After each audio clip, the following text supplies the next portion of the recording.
So I want to tell you a story. Yeah, I want to tell you a story. So I was driving um, in Hollywood area, and I pick up a couple, and husband and wife, and their daughter. So they get in the car, and I um, I start speaking to them, and I go like, "Where are you from?" And they go, "Oh, from the UK." And I go, "There, what parts?" And then he had actually, I forgot the name of the city, but anyways, and I said, "Well, I lived in Oxford. I went to university there. I was at Oxford University." Um, and I said, "Some people say I have a British accent or Oxford accent." He goes, "Yes, you definitely do." So I was doing that. I was speaking that way naturally, and then what ended up happening was that I said actually Oxford University, the university that denied Rowling, J.K. Rowling, and coincidentally enough, as I had said that, I looked up and I said, "Oh, do you know what that is?" Right, so I picked them up on Hollywood Boulevard. I made a right, and then coming up on Franklin Boulevard, and we're approaching a magical castle, the Magic Castle. So we're coincidentally enough approaching the Magic Castle, and I said, "That school, there is a school in there, rumored to be the actual school of witchcraft and wizardry. It is called the Academy of Magical Arts. In fact, the alumni that are part of that school includes Steve Martin, Cary Grant, uh, uh, Johnny Carson, Orson Welles, Walt Disney, and many of the people in Hollywood are members of the Academy of Magical Arts, rumored to be the school of witchcraft and wizardry." And they're like, "That is amazing. That is like stunning." That's like, oh my. So it's like, yes, nobody could go in there. It doesn't matter how much money you have, unless you are invited by a member. You cannot even enter the facilities. In fact, you have to say a secret password in order for the doors to open. So, passing by, there's congestion on Franklin Boulevard, so they're able to, the couple and the daughter is able to look at the Magic Castle. It's not a tourist attraction because people cannot enter there. People cannot have a dinner there and watch the shows and watch the magic, watch the seances that they do there. Seances with Harry, the real Harry. Of course, you know who the real Harry is. Harry Houdini.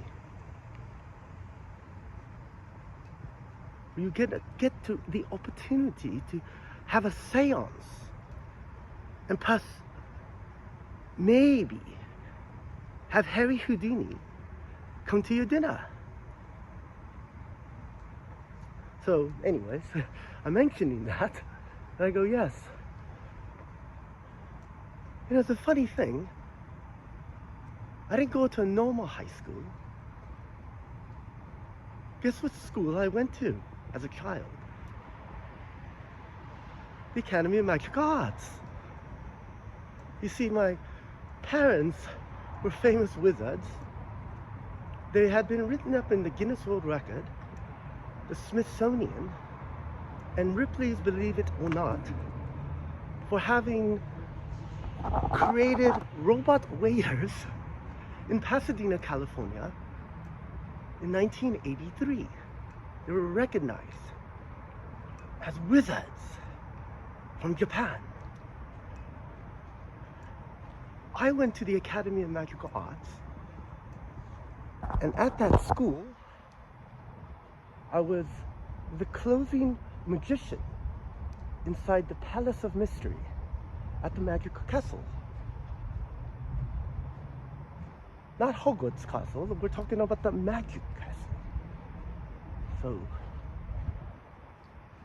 as I had done that, before high school, I decided to challenge the most commercially successful magician in history by Forbes magazine to a wizard's duel.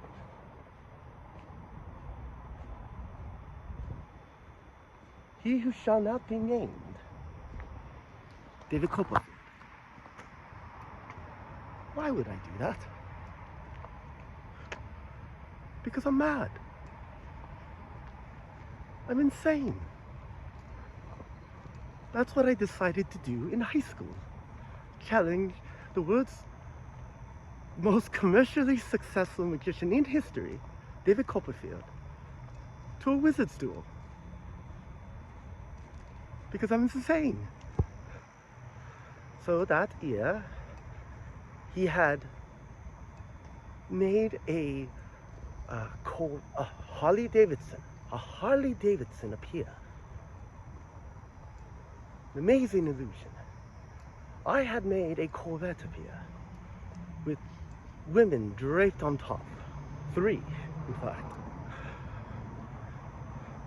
He had flown on stage by himself. It was fantastic by himself.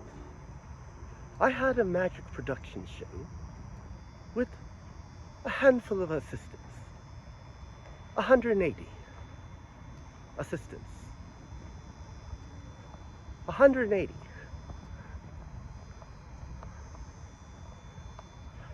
In my magic show.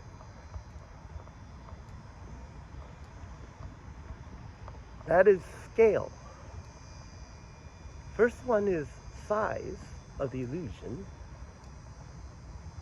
Corvette versus a Harley Davidson, or a flying by himself, or my production show with 180 assistants. Size. And then scale, the sheer scale of it, SS. Then, when the Academy of Television Arts and Sciences, which is an outside organization than MAGIC,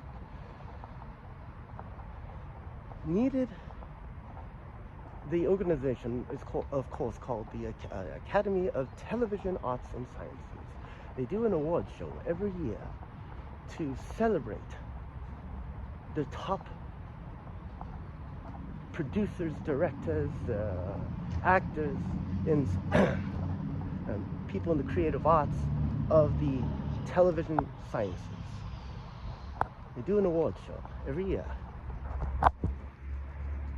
They needed the world's greatest magician to open and introduce the host of the Emmy Awards. The Emmy Awards. Not a big deal. Actually, it is a quite big deal. But of course, they're going to pick the most commercially successful magician in history. Was a 17-year-old child. Guess who they picked? Me. So I opened the Emmy Awards, introduced the host. I spoke on stage. In fact, I'm the only Emmy Award presenter at the time, Oscar, or the Grammys, that ever walked on stage at the Emmy Awards and spoke on stage. That was me, 1992.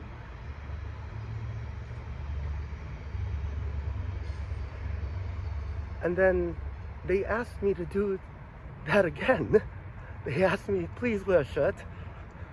This is, after all, the Emmys. Everyone's in a tuxedo, a gown, and you're walking on stage without wearing a shirt. This is the Emmys. Please.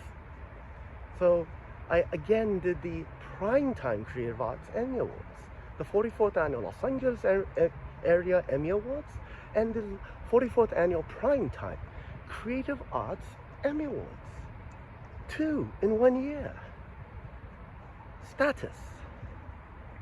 It was, I challenged David Copperfield to a wizard's duel in size of the illusion, scale of the show, and the status. I did the Emmys. he did not do the Tonys, Oscars, or the Grammys that year. Status, I won. Size of the illusion, Harley versus a Corvette. Who won? I did. Scale, he flew on stage by himself.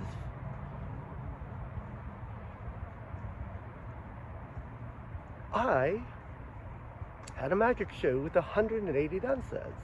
Scale, I won. And status, the Emmys versus nothing.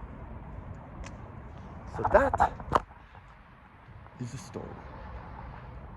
And they're like, oh my goodness. Now, there is a couple behind me. This whole time, there's a couple behind me. We're still at the Magic Castle. I did not go into great lengths to that degree. But yes, I mean, I had explained things, and they were like, that's fantastic. And I go, yes. And then I flew off to Oxford University, was going there, telling people some of the stories. And then in 1997, a story comes out about a boy wizard that attends the School of Witchcraft and Wizardry and eventually beats the greatest wizard, he who shall not be named, in a wizard's duel.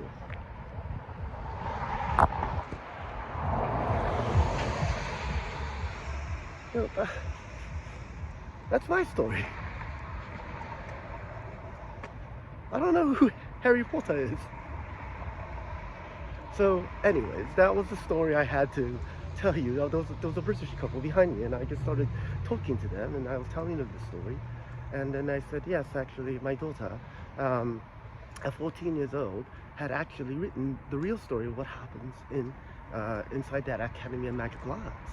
And the real story of the boy wizard that was raised by wizard parents that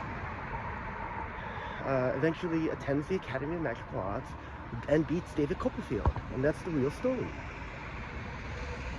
If J.K. Rowling wrote a story about another boy wizard that did anything remotely similar to that, let me know. Because that's my story. Anyways, after that, they were very happy. They saw my daughter's book that was sitting behind them in the back seat. Was there, so I pulled it out, and then looking at the cover of the my daughter's book, and the back and front, and I go, yes, she illustrated that as well. She's a karate champion. She's a black belt. She written and illustrated the book, and that's an Amazon top 10 children's division bestseller at one time, top 10.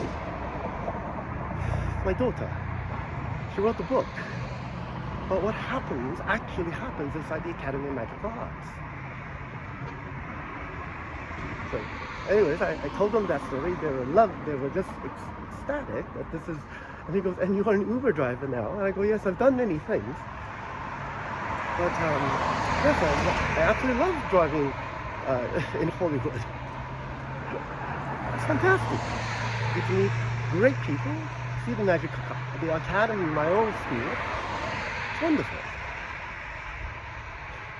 I've had people in my car with their Emmy Awards.